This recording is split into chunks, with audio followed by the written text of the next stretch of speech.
Hello everyone. Last কিছু মাস ধরে আসলে আমি খুব ইরেগুলার হয়ে গেছি।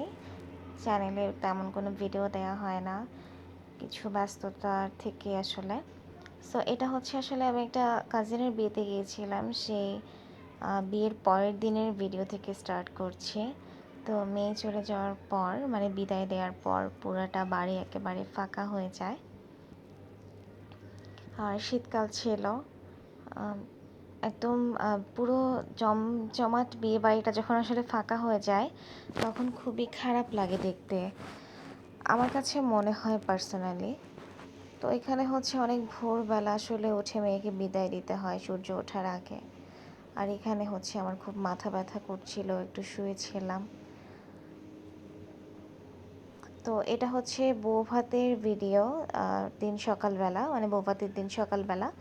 তো আমি হচ্ছে এরকম শাওয়ার নিয়ে হচ্ছে আমরা রেডি হয়ে যাই। যদিও খুব একটা দূরের পথ না, বাট তাও আসলে আমরা দুপুরবেলার যেহেতু প্রোগ্রাম, সো আমরা আসলে একটু আর্লি বের হয়ে যাই। আমরা এখন বউ ভাত খেতে যাচ্ছি, তো সবাই রেডি হয়ে বের হয়ে গেলাম।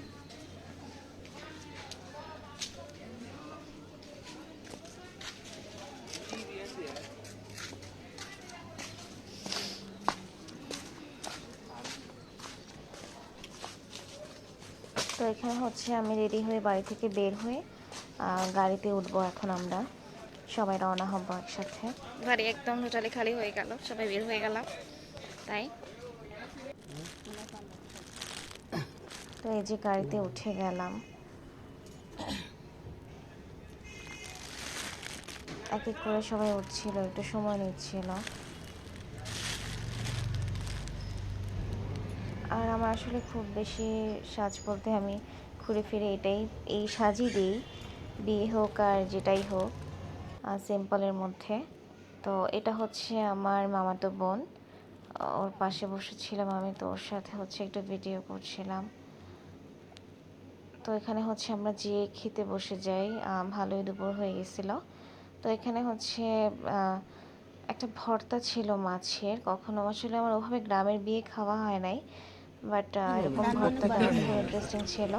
তো খাবারগুলো বেশ মজার ছিল। আমার বলার কিছু নেই, না বলতে হবে না। আমার বলার কিছু নেই আপনাদেরকে। বাবা রান্না খুবই ভালো হয়েছে, আমরা খাচ্ছি খুব। দাদা ওইখানটা কেন, আমার বলার কিছু ছিল না। এটা আমার চাটনি ছিল, 7 কিলো চাটনিটা আটা একটু নব্বই কিলো। মানে খুব ঠিক, মানে ঢাকায় আমরা আলু বোখরার চাটনিটা আসলে এরকম ঠিক দেখি না কোথাও। এটা হচ্ছে আমাদের বউ ভাতের পরের দিনের ভিডিও আমার মামার বাড়িতে। ওই দিন আমার জন্মদিন ছিল, তো চিন্তা করলাম যে সবাই মিলে কি খাওয়া যায়। তো এখানে হচ্ছে বাবা 4টা হাঁস নিয়ে আসছিল, সেই হাঁসগুলোকে হচ্ছে আমার ছোটো মামি রান্না করছিল।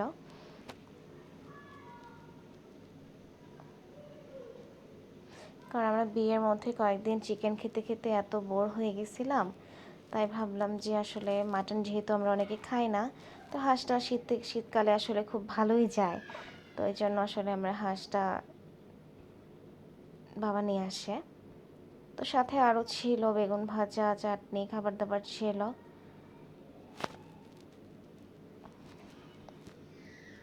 আমার গ্রামের মাটির চুলায় রান্নাটা খুব ভালো লাগে, মানে টেস্টও অনেক ভালো হয়, একটা স্মেল আসে সুন্দর।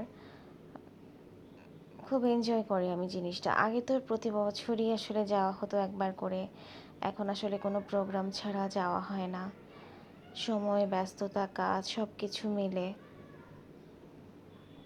তো এখানে হচ্ছে মশলাটা কষিয়ে হাঁসের মাংসগুলোকে দিয়ে দেওয়া হয়।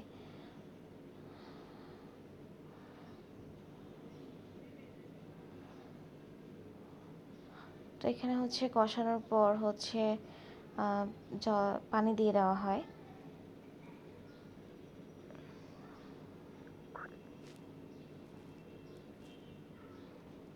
দেশি হাঁস ছিল, খুবই টেস্ট ছিল।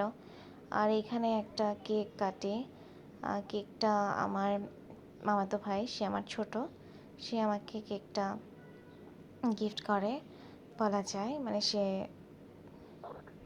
আসলে যখন ছোট কেউ বড়দের জন্য কিছু করে তখন কিন্তু আসলে ভালোই লাগে।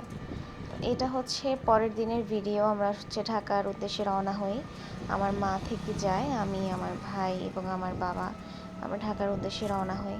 আসলে কয়েকদিন ছিলাম তো, আমি আবার কোথাও যেয়ে থাকলে কয়েকদিন খুব মায়া হয়ে যায় এবং তখন আসতে খুব খারাপ লাগে। আমার খুব খারাপ লাগছিল আসতে, কান্না পাচ্ছিল। সবসময় আমার আসলে হয় কোথাও যদি এরকম 3, 4, 5 দিন থাকা হয়, 1 সপ্তাহ এরকম। তো আসলে এখন ওভাবে থাকা হয় না, বিয়ের প্রোগ্রামের জন্যই আসলে থাকা হওয়া ছিল, আর কিছুই না। আর নিজের গন্তব্যে তো আসলে যেতেই হবে, যেহেতু ক্লাস আছে আমার। তো থার্সডেতে আমরা ব্যাক করি, ফ্রাইডেতে আমার ক্লাস ছিল। তো সব কিছু মিলে আসলে মন খারাপ থাকা সত্ত্বেও মনটাকে ঠিক করেই আসলে ব্যাক করতে হবে, স্বাভাবিক। মার কথা খুব মনে হচ্ছিল। তো আর এরকম যখন বাসে বা কোথাও যাই তখন এই যে পাশে যেই ক্ষেত থাকে, এই দৃশ্যগুলো আমার খুব পছন্দ। তো আমি একটু ভিডিও করছিলাম, ভাল লাগছিল দেখতে খুব। জীবনটা এভাবেই চলতে হবে সব কিছুর মধ্যে। তো এটা হচ্ছে পরদিন হচ্ছে আমি সকালে চলে আসি ক্যাম্পাসে। এসে হচ্ছে দেখলাম যে একটু মেঘলা করেছিল, কোনো রোদ ছিল না।